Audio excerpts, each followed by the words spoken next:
Cool. So for this week's talk, this is again an extension of the sports psychology topic for the month of June.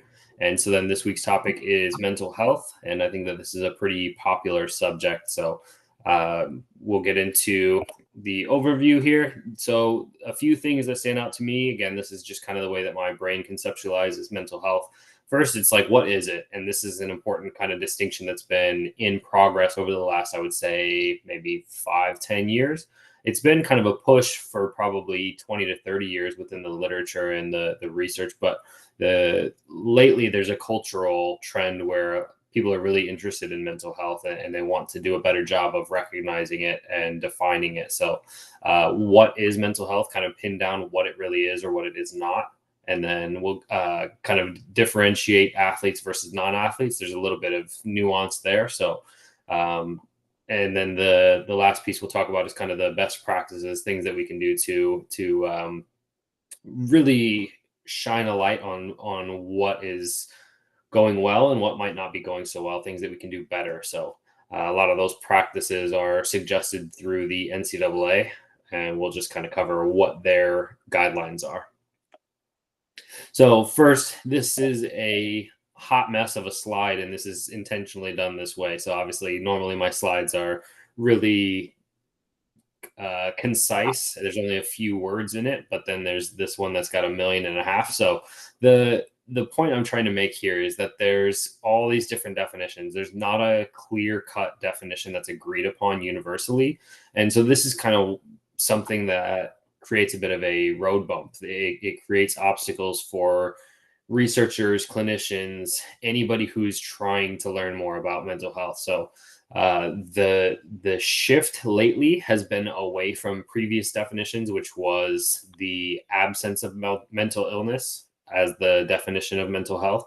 And so we've really gotten a lot farther than just the absence of depression or anxiety or eating disorders. So moving forward, like the World Health Organization is one that's pretty commonly referred to, and that is the state of mental well-being that enables people to cope with the stresses of life, realize their abilities, learn well and work well, and contribute to their community. So it's really that holistic picture where it's not just a state of well-being and emotional well-being, but it's also the ability to thrive in their life. It's seeing their potential and how far they can take these things. Learning and work well, for example. This depends on the individual's environment and what they're trying to strive for. So if you're a student, it's your goal is to learn well. If you're in the workforce, then working well is your goal. So their individual community is what's going to kind of dictate what their definition of success looks like. And so again, this is a really individual definition here, and a lot of these have nuance, not even just within population, because each individual within that environment is slightly different. They respond to things slightly differently. So everything has to be individualized here, and that's a good thing and a bad thing. It's good in the sense that we get to recognize that not everybody's a copy of one another, and that everybody has their own way of coping with different stressors. But then it can be difficult in the sense of trying to define things or trying to research things, because if we can't agree on what something is, then how do we ever quantify it? How do we determine what the prevalence of something is? So moving on from the millions and millions of definitions, this is an interesting graphic put out by the CDC, which just shows the mental health throughout life. And this is kind of what I was referring to. There's different stages in your life where what wellness is looks completely different. So in your early childhood, it's just developing holistically and learning kind of how to be a human, how to navigate the world that you're in, how to socialize, how to make friends, things like that. Into adolescence, you're going through that first transition, and you're really starting to become your own individual. You're learning about yourself, and you're trying to kind of grow into yourself. Whereas young adulthood, you've probably already identified who you are, and you're starting to pursue things, whether that's a career or whether that's education, whatever it might be, starting a family. But again, that's another transition where now success starts to look a little bit differently, where if you're still learning how to make friends in young adulthood, that's maybe a struggle for you.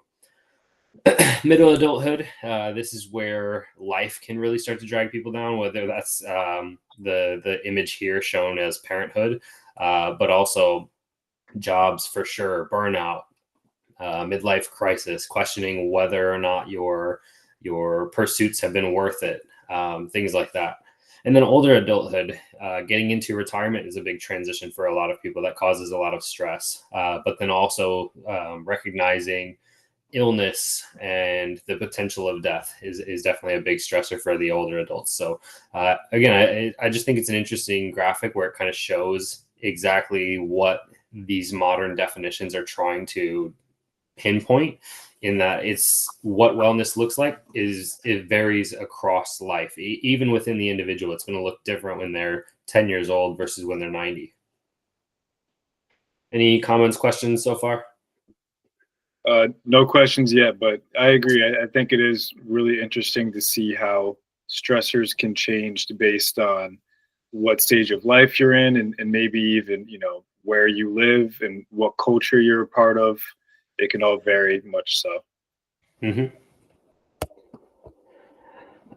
So for the athletes versus non-athletes, this was actually what I wrote my master's thesis on. So this is directly from my paper, but the comparison of the stress experience is that there are things that can cause stress, and then there are ways of coping with those stressors. So for the stressors, these are things that have been identified or reported to cause stress within the two different populations. And you can see that there's a lot of overlap within these two populations, where they both are stressed with academics. So student athletes and non-athletes are both worried about grades. They both get test anxiety, things like that. Finance is another big one. Interpersonal relationships or social relationships.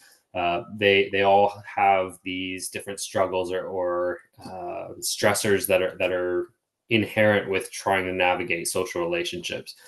The unique ones to athletes tend to be injuries, physical demands, pressure to achieve, and then it can be a difference in time demands. So this obviously varies a little bit, where athletes aren't necessarily doing additional work or picking up extra hours on the job, whereas some of these non-athletes might be. But the time demands are a little bit unique in that the athletes have that regular schedule of practice, games, travel, whatever it might be. Whereas these non-athletes, even though they have a work schedule, maybe they're not traveling in between, or maybe they're not, maybe they don't have these commitments where they can't be on their phone responding to a loved one or something like that. So it's just a little bit unique in between those groups. One other one that I was just reading about recently was the modern media and how athletes have to navigate their social image. And I think that one really resonated with me. I had always known that athletes had kind of a spotlight on them, where they are constantly on the camera. Everything they say or do is being recorded, and that's in public, that's in private, that's literally anywhere they go. And so a lot of these really big superstars have to navigate that social image really carefully. But then even now, I was thinking NIL deals are crazy now. And the amount of money that's pouring into these not even professional athletes, these really young athletes, they have to now start to worry about their personal brand and their social image. So media is another unique one that I don't think there aren't too many 18-year-old non-athletes that have that level of celebrity. So then for the coping strategies, this is what I found the most interesting within my research, was the different reported coping strategies. So how they like to handle when they're stressed. And the three here for athletes are kind of comical. One, because social support is it's a coping strategy, it's a sense of relief, but it's also a sense of stress. So there's a balance there between interpersonal relationships and how they're getting either stress contributed or stress removed. Exercise is kind of a fascinating one to me, because their sport is their exercise a lot of times. So they're not even doing anything additional. They're just getting stress relief because they're so focused in on their sport, that moving their body and getting some of those endorphins released, that could be what their coping strategy is, but they don't have any additional tools outside of their sport. So when they start to struggle in their sport, it just compounds all of those different stressors, and they don't know how to really navigate that or how to deal with that effectively. And then the last one is alcohol. Obviously, that's not going to be an effective coping strategy. That's just a temporary block of whatever negative experience they're having. So, yeah, they really don't report that they do a lot of these breathing techniques, cleaning, internet use, journaling, music, relaxing, all of these things that these non-athletes are reporting as being stress relieving. Athletes really only have a few that they go to.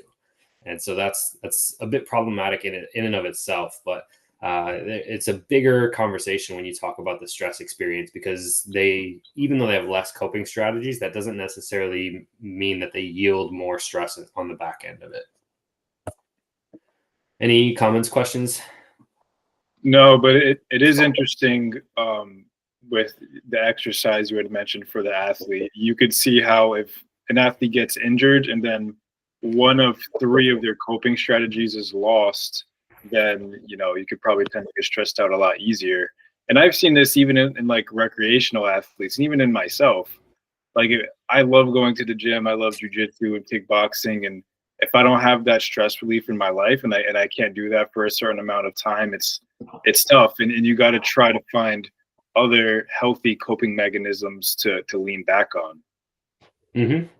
Yeah, 100%. I think exercise is a really big, and you can see the overlap here. Exercise is listed for non-athletes as well. Going to the gym, just getting some movement.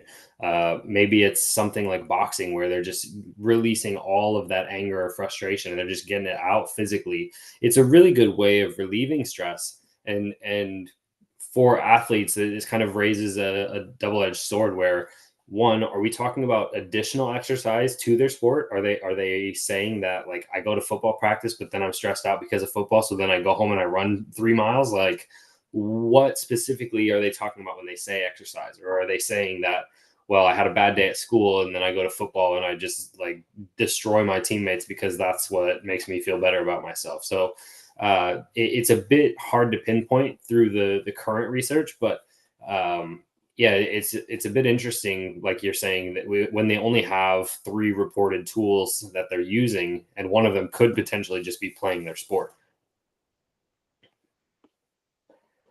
So, what are the mental health best practices? And so, this comes from the NCAA's suggestions for. They actually have a PDF that's called Mental Health Best Practices. So, one is to create healthy environments, and so that is to basically create an atmosphere in which mental health is recognized and appreciated, and that athletes are recognized for more than just the performers that they are. They are people first, and it's recognizing how they are doing with life, not just with their sport, not just with school, but really how that individual is doing with maybe family or their goals or emotions or whatever it might be. And so it's creating this atmosphere in which athletes feel safe. They feel that it's normal to talk about those kinds of things.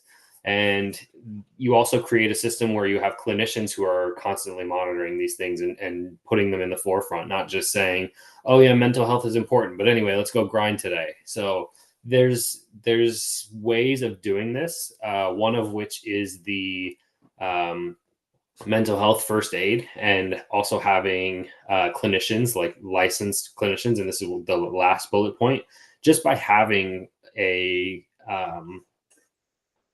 licensed practitioner, whether that's a psychologist or I'm drawing a blank on it,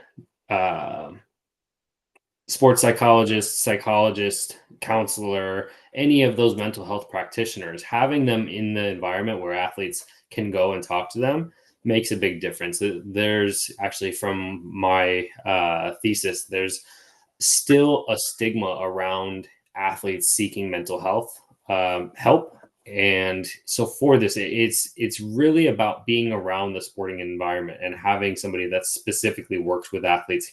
Athletes struggle to open up to coaches, to other teammates. A lot of times they come to their medical providers because they have that sense of trust already. But they'll go to their athletic trainer, but they won't go. Their athletic trainer will tell them, go to the psychologist, go to the counselor and tell them what you just told me, and they won't do it. There's just that sense of how they're going to be perceived for going there for that. And a lot of that is the sport culture. They're getting this sense of be tough or just deal with it, things like that. And so they develop kind of problematic thinking that really can be corrected by the environment that's being created by the organization. So by promoting mental health within the organization, that is a really good practice for any sporting environment. Having procedures to identify mental health symptoms and disorders. This was primarily taken care of by including mental health forms on the entrance exams and physicals. So most college programs are doing this now. I don't think all high schools are doing it yet, but it's pretty common practice at this point. So some of these best practices are pretty well checked off, but things like having a licensed clinician in-house, definitely not there yet. And then the last one to talk about is the mental health action plans. And so again, this is the mental health first aids kind of like 101, but having referral networks in place so that when you recognize some of these signs and symptoms that somebody's struggling, you know exactly what to do. You know, one, what to look out for, but then two, when you see it, what do you do with that information? So there's some really good tips on that PDF. If you're interested, definitely check that out. But the referral network kind of planning is the biggest piece that they suggest there. And that way, when something comes up, it's not a scramble to try to figure out, oh, okay, well, it seems like they're dealing with this. So now what? Having a plan ahead of time so that when you cross that bridge, you already know what to do. Anything else before we move on to the literature review? No, sir. Cool. So, as I said earlier, I'm definitely going to toot my own horn here. So, my for the written literature, my thesis is actually it's hidden behind a paywall. So, if you want to read the full thing, you have to pay money that doesn't actually go to me. I think it goes to my grad school. I'm not sure, but if anybody's interested and wants that, I still have it on my computer, so I can send it to you for free. But yeah, so the what my study was the stress experience between athletes and non-athletes. So it was comparing how it is that they experience stress, what they do to then manage that stress, and then on the back end, if they're struggling to manage stress, are they using mental health resources? And so really it breaks down all three of those categories and differentiates between those two populations of how do athletes and non-athletes differentiate. So long read, but I think that there's some value. It's probably not the best writing in the world. Like I said, I was in grad school and I was struggling to keep my eyes open, but I somehow managed to write the entire thesis in about 8 months. So crossed that finish line and never looked back. But I think that it is a bit of a unique paper in the sense that it's more of a holistic view on the stress experience, because it's a lot of times it just assumes that athletes have more stress than non-athletes. And I had made that assumption early on, but luckily my thesis chair, Dr. Radlow, had actually kind of steered me away from that. He said, you're assuming that, but you don't know that. And he said, go look for it in the research. And if it's supported, then you can say it. But if it's not, then you can't. And so the research really doesn't suggest that. The research actually would suggest that athletes, despite having all of these additional stressors that are unique to them, they don't end up any worse on the back end. Their mental health or mental illness rates are about the same as non-athletes. So something about their development, whether that's an inherent trait and their ability to cope, is a lot stronger than non-athletes. So there's something unique to them where they're on the back end of all of those stressors. They come out okay. As I said earlier, the NCAA's mental health best practices is for sure a good PDF. I would highly suggest checking that out. And then the National Council for Mental Wellbeing has their mental health first aid. They have a website that's really good. They have a lot of free resources, but then they also have certification courses that they're really trying to push, not just clinicians and medical providers, but also just anyone who's in and around sport to pursue that certification. I think it's gained a lot of popularity lately, so worth checking out if you're interested in it. Then I have the exact same title for the video. There's a YouTube snippet where they kind of took some of their B-roll from one of their lectures or presentations. That's pretty good. So you can kind of get an insight into what their course would look like, and kind of gives you a preview of whether or not that's something you might want to pursue. And then there's a podcast from Finding Mastery with Michael Gervais, and it's talking about overcoming mental health obstacles within the sport environment specifically. So really good listen there, as per usual with Finding Mastery. So for this week's publication review, the paper I selected is a think tank, actually. And so what it was a panel of seven members. And so this was from the International Society of Sports Psychology. And they put together this international committee where there's clinicians that are highly regarded. They had a search process in order to include or exclude different clinicians, but they had 7 selected members from many different countries, and they all came together to basically brainstorm best practices for sports psychology and mental health. And so what they did is they basically thought out all of these ideas and what works, what doesn't work. And they came up with a list of 6 propositions to essentially enhance the sporting environment. So their goal was to then nourish athlete mental health, and then also provide best care for athletes who are experiencing mental health disorders. So of these 6, and we can expand on them a little bit if you're interested, but the 6 suggestions that they came up with as a group or as a cohort was that mental health is a core component of a culture of excellence. And so that is essentially saying that you can't thrive to the best of your ability if you're not paying attention to mental health. And they all agreed that mental health is a component of not just of the sporting environment, but of anything that is trying to be competitive and productive. You have to recognize mental health. And this is a trend within modern culture. So I think that this is only going to continue to get bigger. But as we start to appreciate, and especially generationally, it seems like there's a big shift where this younger generation prioritizes mental health a lot more than some of these older generations did.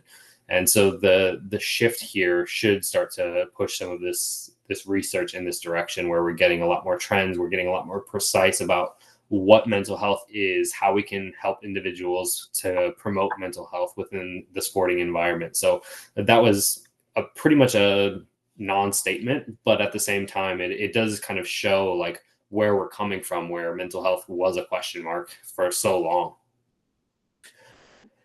Second point that they had suggested was mental health in a sport context should be better defined. Again, this is really tricky to do. It's so hard to pinpoint what mental health is, but we know that it's not the absence of mental illness, and we're getting away from that older definition. So moving on to that more holistic definition from the World Health Organization and like the CDC should help us to get a little bit more accurate with the research. The other thing here that they really honed in on was the sporting environment. What is considered problematic in one environment is considered normal in other environments. And I remember in some of my grad school psychology courses, alcohol was a big one. Alcoholism was a really big point of discussion because I think the norm is like 2 drinks in a night. And so if you're drinking more than that, you're considered for alcoholism. And they told like the room, basically the professor said, raise your hand if you've had more than 2 drinks in the last week or whatever. And it was like everybody in the room raised their hand, because every time you go out when you're in college, you're drinking 7, 8, whatever, however many drinks there are. And so the context of being in a college environment, it's really hard to diagnose somebody with alcoholism if they're a college student. Whereas if you're having 7, 8 drinks a night and you're just 40 years old sitting in your basement, like, yeah, maybe there's something else going on here. And so this is what they were talking about with mental health within athletes, is that there's a need for better norms and research that will identify what these norms are for athletes, because the kind of suck it up, or the just kind of like pick yourself up, dust yourself off kind of mentality that athletes often have would be considered really toxic and problematic in other environments, but it's completely normal for these athletes. So they have to kind of do a better job of figuring out what's problematic and what is just normal for athlete environment. The third bullet point that they had suggested was that research on mental health in sports should broaden the scope of assessment. Really what this was focusing on was the lack of mental health research, and it's really just about the prevalence of mental illness. So how are we quantifying mental health? Because we currently don't have any assessment tools that even on these intake forms where we're doing mental health surveys, we're still measuring for presence or absence of mental illness. So even if we agree on the definition that it's more than just lack of mental illness, all of our assessments would suggest otherwise, because we're just checking to see if they have the illness. The athlete mental health is a major resource for the whole athletic career and life post-athletic career. So this is talking about basically the athlete's transition. And again, we talked about the transitions for these different stages of life, but retirement is always a big stressor for anybody, but particularly it seems to be problematic for athletes who live their whole life with the identity of athlete. And so when they get that stripped away from them, whether that's due to injury or being fired or whatever it might be, whenever their career ends, they really tend to struggle with what am I going to do with my life? And it's particularly problematic, in my opinion, because they're so young when they retire. Not many professional athletes are playing their professional sport beyond 40 years old. So they've got the next 40, 50 years of their life to figure out, what am I going to do with all my time? What am I going to commit myself to? What kind of goals do I want to accomplish? Things like that. So that tends to be a really tricky point for them. And when they get out of these professional environments, they lose a lot of their resources. They don't have as many people that they can talk to. They don't have the same in-house, whether that's an athletic trainer or a sports psychologist, counselor, whoever it might be. As soon as they get out of that environment, they lose access to that. And so now they have to go find it on their own. And maybe that individual doesn't understand elite athletes. So culturally, there's a bit of a need to support these athletes beyond their athletic career. The environment can nourish or malnourish athlete mental health. This is, again, a point of individualism and how you put two people through the exact same stressor and they come out on the back end completely different. So it's not that the environment is always good or always bad. It's recognizing how these individuals are responding to the different stressors and whether that's making them a better individual and it's pushing them to develop, or if it's starting to kind of weigh on them or break them down. They talked about these kind of deleterious effects that happen daily, where maybe it's just a small comment that's being made. Maybe it's not a massive event, but these small comments start to add up over time to really take away from their mental health.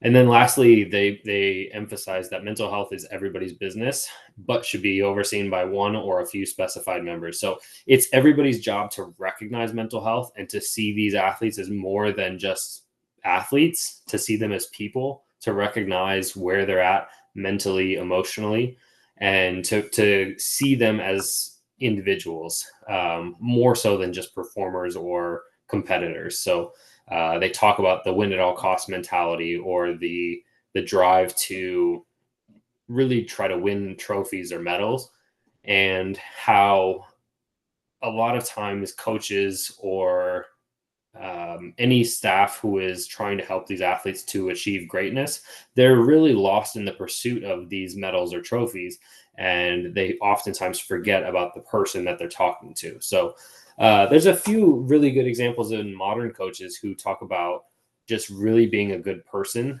And I think there was one, I think it was the Celtics coach. I can't remember who it was off the top of my head. I don't remember his name, but he was talking about, yeah, I'm not a coach. I'm just a guy here, like, helping support these athletes. Like, that's all I do. And there's some really good coaches now in this modern era where the coaches are out there and they're really focused on helping athletes to thrive, rather than just saying, you need to be tougher and we need to win this championship. So the emphasis again here was not just that it's everybody's business, but that it should be overseen by one or a few specified members. And preferably this is coming from a licensed practitioner, some kind of a sports psychologist, counselor. somebody with credentials and experience. Any comments, questions, anything you want to dig more into? Yeah. So, it seems to me, if you're an athlete, having some of that grit and having some of that pick yourself up and dust yourself off kind of mentality is obviously very important. But I think on the other side of that spectrum, we also have to be aware of how important mental health is, not just, for being a good athlete, but just for being a healthy individual. And I think it comes down to a balance of the both. And I think that's such a hard balance to find, whether you're an athlete or a non-athlete. Do you have any thoughts in terms of trying to strike that balance between, you know, pick yourself up, dust yourself off, but you also have to give yourself a little bit of grace sometimes? I think the easy answer is that it's individual, and there's some individuals who are going to need more of that, like get up and get back to the grind, and then there's some that are going to need a little bit more pat on the back, tell them it's okay, kind of a deal. And so I think for me that it helps to know the individual and kind of what they want. I think that's probably the biggest differentiator is what do they want? Do they want to, after some of this struggle, after hardship, after adversity, do they want to get back out there and grind right away? Or do they want to kind of process it and talk about it and really understand what happened? It can be easy and it can be tricky at the same time. The ability to recognize the individual and what their wants and needs are, I think is a really, it's simple, not easy. I think that recognizing that kind of stuff is really important, and if it's done right, I think that makes all the difference. But it's something that it can't really be put into words in terms of like how do you recognize what somebody needs, right? Like that's a skill, just emotional intelligence and being able to see that not everybody's the same, not everybody's responding the same, knowing what to provide in that moment and just recognize it instantly rather than okay, give me 3 days, let me think about what you need and I'll come back to you. Like I think just knowing people helps with that. Right. And to your point, it sounds like obviously spending time with your athletes and knowing them on a deeper level and having some of that rapport can be helpful in doing that. For sure. And I think I just had a thought while you were saying that, like going back to our motivation conversation, right? The autonomy piece here is, I think, a big one. A lot of athletes are doing some of these grind, with whatever you want to say, push or really just struggle, right? Like they're doing these activities because their coaches want to see it. They're being told that the best athletes are the ones who are out there grinding all the time, but it's not necessarily what they want. They're not thinking in this moment, what do I want to do in order to respond to this adversity? They're just thinking, oh well, if I don't do this, my coach is going to say I'm lazy, and so they're going out and they're getting up extra shots or they're getting in the gym and doing extra reps, but they're not doing it because that's what they want. Whereas some athletes are like, oh, I had a terrible game. I really want to go get some extra shots up because it's going to make me feel better. Kobe was that way. I can think of a handful of athletes that I've worked with where if they have a terrible game, like everybody else is going home and going to sleep, and they're like, I'm going to stay in the gym. I'll be done in an hour or so.